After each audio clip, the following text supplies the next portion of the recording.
மாநகராட்சியின் சாதாரண கூட்டம் இப்போது நடைபெற்றது.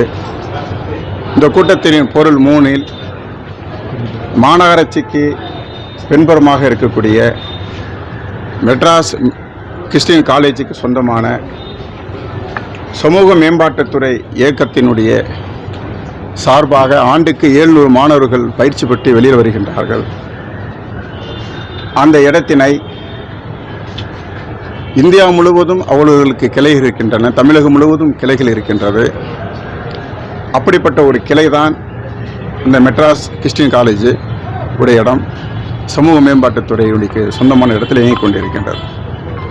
அவசரமாக 19ஆம் தேதி மாநகராட்சி ஆணையாளர் உத்தரவின் பேரில் மாநகராட்சியினுடைய ஊழியர்கள் அதை கிறிஸ்துமஸ் நடக்கக்கூடிய அந்த வேளையில் கிறிஸ்துமஸ் விழாவை தடுத்து நிறுத்தி பூட்டு போடுகின்றார்கள்.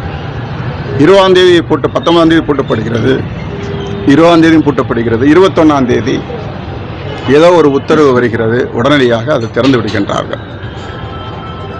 19ஆம் தேதி பூட்டிய ஆணையாளர் அவர்கள் இன்றைக்குத்தான் ஆணையர் அவர்களும் மேயருடைய கையெழுத்திட்டு அவருடைய பொருள் வருகிறது. அந்த இடம் ஜோன் 5 இருக்கக்கூடிய அலுவலகம். இப்பொழுதுதான் 25 லட்சம் ரூபாய் செலவில் அது புதுப்பிக்கப்பட்டது. அந்த அலுவலகத்தை அவசரமாக 4 ஜோனில் இருக்கக்கூடிய இந்த சமூக மேம்பாட்டுத்துறை இடத்தில் கொண்டு போய் நாங்கள் அமைக்கப் போகிறேன்னு சொல்லி போர்டு வைக்கின்றார்கள், பூட்டுகிறார்கள். இப்பொழுது நான் மாநகராட்சியில் இந்த கேள்வியை எழுப்பும்போது ஆணையர் அவர்கள் அபாண்டமாக ஒரு பொய் சொல்கிறார். அது சமூக மேம்பாட்டுத்துறைக்கு சொந்தமான இடம் என்று எனக்கு தெரியாது, கலெக்டர் உத்தரவு போட்டால் நாங்கள் அந்த வேலையை செய்தோம் என்று சொல்கிறார். இது வன்மையாக கண்டிக்கத்தக்கது. ஒரு கிறிஸ்டின் மிஷனரியால் நடத்தப்படுகின்ற உலக புகழ்பெற்ற, இந்தியா புகழ்பெற்ற இல்லை, உலக புகழ்பெற்ற மெட்ராஸ் கிறிஸ்டியன் காலேஜ் என்று சொன்னால் அது நிர்வாகம் சாதாரண அல்ல. முறையாக நமக்கு அந்த இடம் தேவைப்பட்டால், மாநகராட்சி நம்மளுக்கு தேவைப்பட்டால் நாமே அப்படி நேரடியாக சென்று அந்த இடம் எங்களுக்கு மாநகராட்சிக்கு விரிவாக்கத்துக்கு தேவைப்படுகிறது, எங்களிடத்திலே தாருங்கள் என்று சொன்னால் அது பரிசீலனை இருக்கும். 2வது, நீதிமன்றத்தில் நிலுவையில் இருக்கின்றது வழக்கு நிலுவையில் இருக்கின்றது. நிலுவையில் இருக்கும்போது அந்த சம்பந்தப்பட்ட அந்த கிறிஸ்டியன் காலேஜ் நிர்வாகத்துக்கு எதுவும் தெரிவிக்காமல் அத்துமீறி 3ஆம் தர மனிதன் போல் செயல்பட்டதை வன்மையாக மனிதநேய மக்கள் கட்சி கண்டிக்கிறது. அது மட்டும் இல்லாமல் சம்பந்தமே இல்லாமல் மனிதநேய மக்கள் கட்சி நிர்வாகியை பார்த்து நீங்கள் சிறு வியாபாரிகளுக்கு ஆதரவாக இருக்கின்றீர்கள் சொல்கின்றார். நாங்கள் மகிழ்ச்சி அடைகிறோம். ஏழை எளிய மக்களுக்கு, நலிந்த மக்களுக்கு, சிறு வியாபாரிகளுக்கு, மூட்டத் தொழிற்கும் தொழிலாளர்களுக்கு, ஆட்டோ தொழிலாளர்களுக்கு நாங்கள் ஆதரவாகத்தான் இருப்போம். திசை திருப்பு வண்ணமாக ஒரு அரசியல்வாதியை போல் நம்முடைய ஆணையாளர் அவர்கள் செயல்படுகின்றார். இது மனிதநேய மக்கள் கட்சி வன்மையாக கண்டிக்கிறது. இது உள்நோக்கத்துடன் செயல்படுத்தப்பட்ட ஒரு அராஜகமான செயல். இதை அனைத்து சிறுபான்மை மக்களும் வன்மையாக கண்டிக்கிறோம். என்ன உள்நோக்கத்தை பண்ணுறாங்கன்னா அரசியல் உள்ள இருக்குன்னு சொல்லுங்க. கமிஷன் அரசியல் பேச்சை கேட்டு உரிமையிலே பேசுகிறாங்க. ஆணையர் நீ போவோன்னு பேசுகிறாங்க. அவங்க லேடிஸ், என்னால் ஒன்றும் பேச முடியல என்னால். 2வது, பேசவங்க மாட்டோம். நான் எங்களுக்குன்னு ஒரு பண்பாடு இருக்குது. 1450 ஆண்டு காலம் பண்பாடு எங்கள் பண்பாடு.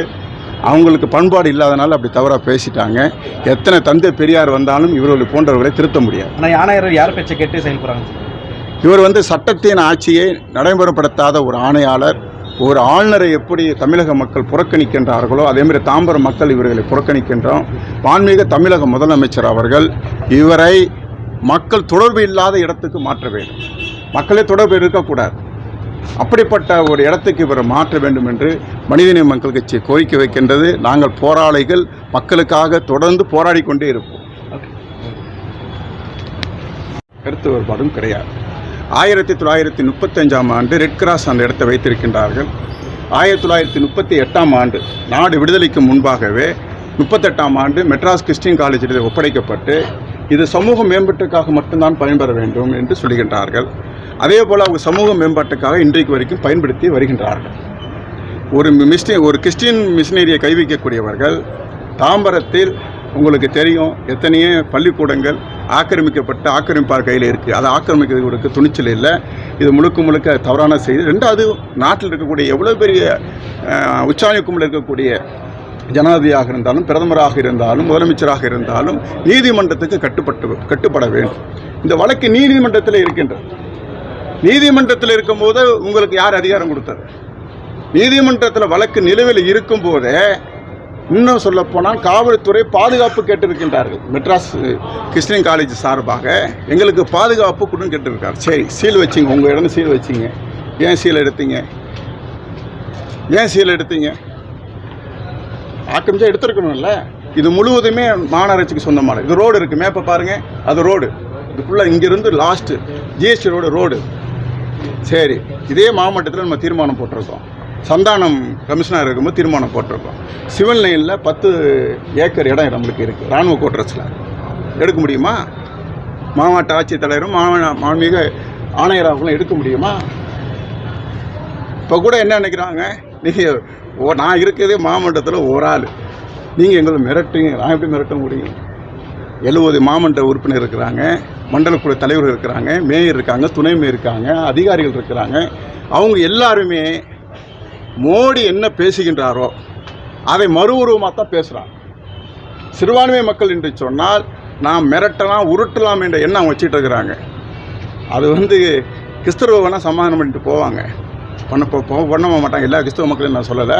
ஆனால் நாங்கள் ஒருபோதும் என்ன செய்ய மாட்டோம், சமாதானமாக மாட்டோம். அரசியலமைப்பு சட்டம் என்ன சொல்லுதான் நடைமுறைப்படுத்தினா வெளியில் போயிடும். நாங்களாக இருந்தாலும் சரி, அவங்களாக இருந்தாலும் சரி. அரசியலமைப்பு சட்டம் நீதிமன்றத்தில் வழக்கில் இருக்கும்போது உங்களுக்கு அதிகார திருப்தித்தை, அதிகார பயங்கரவாதத்தை, அரசு பயங்கரவாதத்தை நீங்கள் செயல்படுத்தியிருக்கிறீங்க.